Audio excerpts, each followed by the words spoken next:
Hello friends, आप सभी का इस सोशल मीडिया प्लेटफॉर्म पर स्वागत है। Most welcome in my social media platform. हम लोग यहाँ पर जीएस से रिलेटेड चीज़ों को देख रहे हैं। आज हम लोग देखेंगे संवैधान विकास के अंतर्गत जो 1946 और 1947 में भारत में सरकार का गठन हो रहा है, उस पर आज हम लोग चर्चा करेंगे और प्रयास करेंगे। कंपटीशन के लिए हमारे बहुत सारे क्वेश्चंस निकल करके आए हैं, पहले भी हम लोग देख चुके हैं। देखिए, सितंबर 1946 में अंतरिम सरकार का गठन हो रहा है और पंडित जवाहरलाल नेहरू के नेतृत्व में कुछ लोग मिनिस्टर बनाए जा रहे हैं। और जब 2 सितंबर को सरकार का गठन हुआ तो उस समय मुस्लिम लीग उसमें शामिल होने के लिए तैयार नहीं है, लेकिन वो 26 अक्टूबर को उसके 5 सदस्य शामिल हो जाते हैं। इन 5 सदस्यों को शामिल करने के लिए पहले के 3 मिनिस्टर को कैबिनेट से बाहर करना पड़ रहा है, जिसमें शरद चंद्र बोस जी का नाम आता है, सर सैयद अहमद जहीर का नाम आता है और सफात अहमद का नाम आता है। तो वहाँ पर देखें तो जो सरदार वल्लभ भाई पटेल हैं, नेहरू जी के बाद उनको सेकंड वहाँ पर दिया गया प्रोटोकॉल, गृह मंत्रालय दिया गया है। और डॉक्टर राजेंद्र प्रसाद जी जो बाद में राष्ट्रपति बनना है, उनको मिनिस्टर बनाया गया है, खाद्य और कृषि मंत्री। जो सी राजगोपालाचारी जी हैं जो बाद में गवर्नर जनरल बन रहे हैं, उनको भी मंत्री बनाया गया है। शिक्षा मंत्री बाबू जगजीवन राम जी जो बाद में आगे चल करके देश के उप प्रधानमंत्री बनते हैं, उनको भी श्रम मंत्री बनाया गया है। और जो मुस्लिम लीग है उसके 5 लोगों को लियाकत अली, बहुत ही इम्पॉर्टेंट मिनिस्ट्री उनको मिल रही है, फाइनेंस मिनिस्ट्री, वित्त मंत्रालय मिल रहा है। जोगेंद्रनाथ मंडल आ रहे हैं, उनको विधि मंत्रालय मिल रहा है। एक अब्दुल रब नस्तार हैं, उनको संचार मंत्रालय मिल रहा है।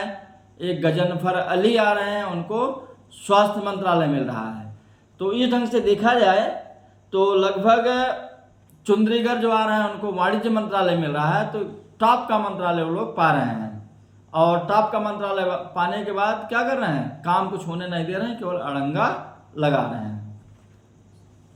पंडित जवाहरलाल नेहरू, सरदार वल्लभ भाई पटेल, जो कि लंबे समय तक विभाजन का विरोध कर रहे थे, सरकार में जब मुस्लिम लीग शामिल हुई, साथ में काम करने के बाद उन्होंने ये निर्णय कर लिया कि अब भारत एक राष्ट्र के रूप में रह नहीं सकता। अगर हम लोग एक साथ रहेंगे भी तो हर ऑफिस, हर जगह पर भारत और पाकिस्तान दिखाई पड़ेगा। और उन्होंने फिर गांधी जी से अपनी बात रखी, और देखिए गांधी जी बाद में तैयार हो गए, केवल मौलाना अब्दुल कलाम आज़ाद विभाजन को लेकर के तैयार नहीं थे। ये थोड़ा सा अलग टॉपिक हो गया। अब इस खींचतान की स्थिति में क्या हो रहा है, हमें 15 अगस्त को आज़ादी मिल जा रही है। आज़ादी मिलने के बाद जो सरकार का पुनर्गठन हो रहा है, क्योंकि पाकिस्तान अलग राष्ट्र हो गया, वहाँ अलग अंतरिम सरकार बन रही है। तो भारत में जब फिर से अंतरिम सरकार 15 अगस्त 1947 को बन रही, तो देखिए क्या हो रहा है। जो मुस्लिम लीग के 5 सदस्य हैं वो बाहर जा रहे हैं। जो 1946 के मंत्रिपरिषद में भारत के भी लोग थे, उसमें एक आसफ अली थे, वो रेल मंत्री थे, और उनको बाहर किया जा रहा है किसी कारणवश। और सी राजगोपालाचारी भारत के गवर्नर जनरल बन रहे हैं, इसलिए उनको भी मंत्रिपरिषद से बाहर किया जा रहा है। तो 2 ये बाहर गए, 5 मुस्लिम लीग के 7 लोग बाहर गए। 7 लोगों को मंत्रिपरिषद में नए लोगों को आना है। तो जो पुराने लोग हैं उनमें से कौन कौन बच रहे हैं, पंडित जवाहरलाल नेहरू बच रहे हैं, जो कि अपने उसी पद पर कायम हैं। सरदार वल्लभ भाई पटेल अपने उसी पद पर कायम हैं। बाबू जगजीवन राम उसी पद पर कायम हैं। डॉक्टर राजेंद्र प्रसाद भी उसी पद पर कायम हैं। और अब देखिए तो CH भाभा का क्या हो रहा है, मंत्रालय बदला जा रहा है। खान और कार्य मंत्री थे, अब इनको चुंद्रीगढ़ वाला जो मंत्रालय था, वाणिज्य मंत्रालय दिया जा रहा है। और एक आ रहे हैं रफ़ी अहमद किदवई आ रहे हैं, उनको क्या बनाया जा रहा है, संचार मंत्री। जो पहले अब्दुल रब नस्तार थे मुस्लिम लीग के, उनकी जगह पर इनको बनाया जा रहा है। स्वास्थ्य मंत्री जो गजनफर अली थे, उनकी जगह पर पहली महिला जो मंत्री बनाई गई और राजकुमारी अमृत कौर को बनाया जा रहा है।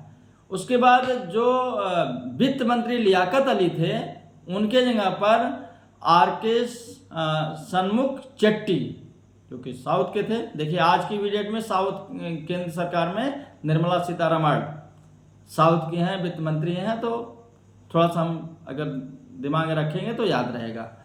और देखिए यहाँ पर डॉक्टर भीमराव अंबेडकर भी नए सदस्य के रूप में आ रहे हैं। उनको एकदम बहुत जबरदस्त मंत्रालय दिया जा रहा है, विधि मंत्रालय उनको दिया जा रहा है। और बाद में देखिए तो संविधान निर्माण में भी उनकी बहुत महत्वपूर्ण भूमिका है।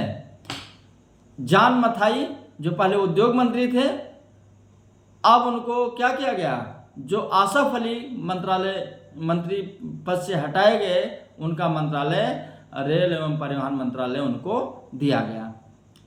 श्यामा प्रसाद मुखर्जी जो कि कांग्रेस से ताल्लुकात नहीं रखते थे, पंडित जवाहरलाल नेहरू ने उन्हें भी अपने इस मंत्रिपरिषद में रखा और उनको उद्योग मंत्रालय दिया गया, जो पहले जॉन मथाई के पास होता था। एक VN गाडगिल आ रहे हैं जो कि CH भाभा के पास जो मंत्रालय पहले था, कार्य और खान मंत्रालय, उनको दिया जा रहा है। तो इस ढंग से जो 1947 की जो मंत्रिपरिषद बन रही है, वो ये ढंग से बन रही है। मैं पहले भी इस पर चर्चा किया हूँ, तो देखिए कि आपको नाम धीरे धीरे याद आ जाएंगे, आप दोनों का कंपैरिजन भी आराम से कर सकते हैं। और ये मंत्रिपरिषद भी काम करती रही, संविधान सभा भी काम करती रही, और देखिए दोनों के मिले जुले प्रयास से 26 जनवरी 1950 को हमारा संविधान भी लागू हो गया। बस इससे जुड़ी हुई लगभग इतनी चीज़ें थी। आप भी और सर्च करेंगे तो और क्वेश्चन भी निश्चित रूप से मिलेंगे। Thank you.